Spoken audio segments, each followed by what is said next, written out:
We are now joined by experts from SWIRCA to talk about local caregiving resources. Linda Wright, Community Transition Supervisor, and Jodi Sander, Caregiver Case Manager. Thank you both so much for making time for us. We really appreciate it. So first, for our viewers at home who might not be aware, what is SWIRCA? What does that entail? SWIRCA actually stands for Southwestern Indiana Regional Council on Aging. We're one of 15 area agencies on aging throughout the state of Indiana. Our goal is to provide in-home services to keep people in their homes for as long as safely possible.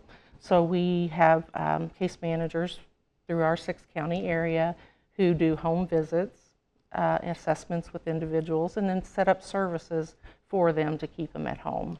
And walk me through what some of those services look like, particularly related to caregiving. We have several different services for caregivers. One of the best services we provide for a caregiver is something called respite, and respite is to send a caregiver in to relieve the caregiver for a while. So we might send a caregiver in for 4 hours a couple days a week, and during that time they know their loved one is cared for by a professional, and they can get away and take care of things they need to do. They can go to doctor's appointments that they need to go to, and do the shopping, or just take a nap if they need one, you know, just something to help them continue to provide care. And we know that that's so critically important. How does one prepare for caregiving? You know, you've got a parent or another loved one who's aging, and you're starting to think about how do we provide them the best support? How do you prepare for being a caregiver? It's really starting out, educating yourself on the caregiving process of what you need to prepare for. So looking at having those tough conversations with what your advance directives should look like, how you want your care to be done, what kind of care you're wanting, getting those important documents completed, like the power of attorneys, living wills, getting that all set up, talking to an elder attorney to help with those. When would you tell someone now is the time to have that conversation? I recognize that that's a very broad question, and there's a lot of different things that go into that. Is there something, though, there that you say, now is the right time that we need to have that conversation? Earlier the better. Don't wait for a crisis. Right, most people are thrown into it. But I'd say as your parents or loved ones are aging, start those discussions. You don't want to wait until there is a dementia diagnosis and there's all kinds of other issues related, but as soon as possible. So the other question I'm curious about, the differences between, there's several different variations. You know, you got home health, palliative care, hospice care. Can you walk me through the differences of those three? So home health is really for skilled needs at home. So it's where a therapist, like a physical therapy, occupational therapy, speech therapist can come into the home and provide care, as well as nursing. Palliative care is more for, it's looking at the person and providing symptom relief. They do not have to have a terminal diagnosis, but they have to have a chronic disease. And so there's doctors and nurses, social workers, chaplains, they're all working together to support that person in the home. But then the next step is hospice care, and that's really focused on the person and the caregivers as well. They support the caregivers through the journey with providing in-home care, with like a home health aide coming in to help with bathing. They provide the social work aspect, chaplains coming in, the nurse coming in a couple times a week usually to provide education, symptom management of pain. And I know we traditionally think hospice of being the last kind of resort, so to speak. In your line of work, though, I'm curious, is there one, you know, care that you work with more, or is it pretty much like spread out? Like, in-home care is more what we work with, but we do refer to hospice or palliative care if we feel like they would benefit, because people are not educated on those, what's available out there. So where can caregivers, you know, I'm at home, where can I get some medical equipment that they might need? And how does that get paid for? Does SWIRCA help with that? We do have some programs that will help purchase medical equipment, but primarily we first go through the patient's doctor, get an order for what equipment is needed, and then work with a durable medical equipment provider and they can help you find a funding source to pay for things. Sometimes Medicare will pay, sometimes Medicaid will, private insurances will pay sometimes. What are some of the biggest challenges that you both see in your line of work that face caregivers on a day-to-day basis? Like, is there just an overarching challenge? Is it that struggle to find time? Is it like, what, if you could pinpoint, one thing that's a significant challenge, what would it be? I'd say financial challenges to begin with, because caregivers may have to quit their job to provide care for their loved one. So they're living sometimes on their parents' income for the whole household. That makes it extremely difficult. They also have the feelings of like guilt. They get burnout and they get stressed, and that adds a lot of health issues of their own on them. So a lot of caregivers neglect their own health needs, maybe not going to the doctor like they should be.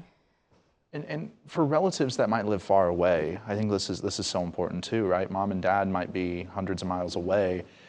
How can those relatives assist with caregiving, if they do live perhaps hundreds of miles away? Long distance caregivers can actually do a lot. We recently had a gentleman way down south who called in a referral for his mom here in Evansville and helped coordinate services we had. They can help financially, if nothing else. Statistics show that long-distance caregivers generally make more money than caregivers who are local in providing the care. You can pay for, say, an emergency response system for your loved ones so that if they fall, they can get help right away, or pay for a bath aid or some other type of assistance. But emotional support for the caregivers where the patient lives is vitally important. And walk me through, I know family dynamics has a significant role in this. You mentioned, this gentleman down south who called in for his mother. Sounds like they, perhaps had a better relationship than others. How can those family dynamics, though, have an impact on caregiving? It's important to have the conversations before the crisis happens, and knowing what your strengths are, that you guys can work together to provide the best care for your loved one. So, don't assume that because the oldest daughter should be the caregiver or that the son should be the financial assistance. It should be worked out who can provide the best care and filling in for the other people when they are unable to provide care.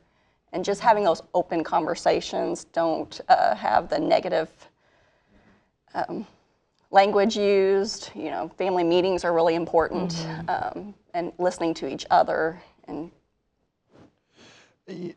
I want to talk about this sandwich generation too, with the time that we have, and how does that apply to caregiving? First, what is I don't know, what is the sandwich generation? The sandwich generation is the individuals who are usually 30 to 40 who are raising children and also caring for elderly adults or aging adults.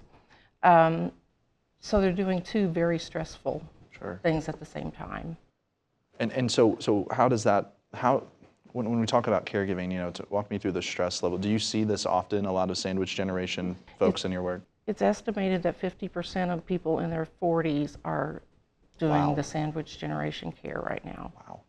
And talk about, the significant stress levels that we've already, spoke about. How can, with some of the services that SWIRCA provides, I know that you mentioned, bringing in someone maybe for 4 hours, a couple of days a week. Is there anything else, though, that you think people should be aware of that SWIRCA could provide for them?